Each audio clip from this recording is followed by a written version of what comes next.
Claude Janton.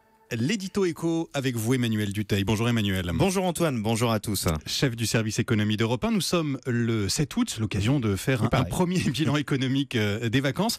Comment ça se présente, Emmanuel, en termes de fréquentation d'abord ? Bien, vous avez raison de commencer par cela Antoine, parce que c'est vraiment le point positif. Il y a du monde en ce moment en vacances, ils ont de la chance par rapport à nous. Les Français notamment sont restés en France cet été, remplissage très fort notamment sur tout l'Ouest, à Britel, qui est l'un des leaders de la location de maisons sur Internet, nous le disait hier soir sur Europe 1, plus de 90% des biens alloués dans cette zone sur leur site ont trouvé preneur très très vite. C'est vraiment un ratio très important. Idem du côté du leader français du camping qui s'appelle Ciblouche, et aussi remplissage là à 98% au mois d'août, ça fait beaucoup. Il y a du monde aussi sur les autoroutes, nous disait le week-end dernier le patron de Vinci Autoroute. Les parcs d'attractions font aussi le plein. On est très confiant par exemple du côté du parc Astérix. Alors ça c'est pour les Français, Emmanuel, et pour les étrangers, quelle est la tendance ? Là aussi la tendance est bonne, on retrouve des niveaux d'avant attentat, et ça c'est très symbolique. Les demandes de visas touristiques ont progressé d'un tiers au premier trimestre, et cette tendance ne se dément pas.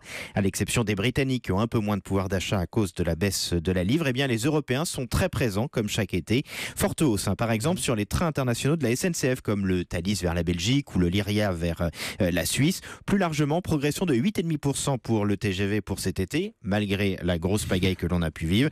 Parmi les nationalités qui reviennent, on a les Américains, ça revient aussi beaucoup du côté des Chinois, les Indiens aussi sont très présents, ce qui est une bonne nouvelle parce que ces touristes dépensent bien évidemment beaucoup. Alors justement Emmanuel, côté dépenses, est-ce qu'on peut s'attendre là encore à d'excellents résultats ? Là pour le moment c'est un peu décevant pour le moment. Pourquoi ? Parce que dans l'Ouest, comme je vous l'ai dit, il y a du monde, mais les gens dépensent moins parce qu'il n'a pas fait très beau. Donc quand il fait pas très beau, on achète un petit peu moins d'à côté, donc ça c'est un petit peu embêtant. Pareil pour la restauration de plage. Et puis là à des endroits où il a fait très beau, voire trop beau du côté du sud de la France. Et si vous rajoutez à cela les incendies, là encore, c'est pas tout à fait propice à la dépense. Malgré tout, tout le monde le dit, on s'achemine vers une saison meilleure a priori que l'an dernier. Et ça, c'est une bonne nouvelle parce que le tourisme, c'est capital bien évidemment pour notre économie. L'été commence bien, bonne nouvelle effectivement. Merci Emmanuel et à demain.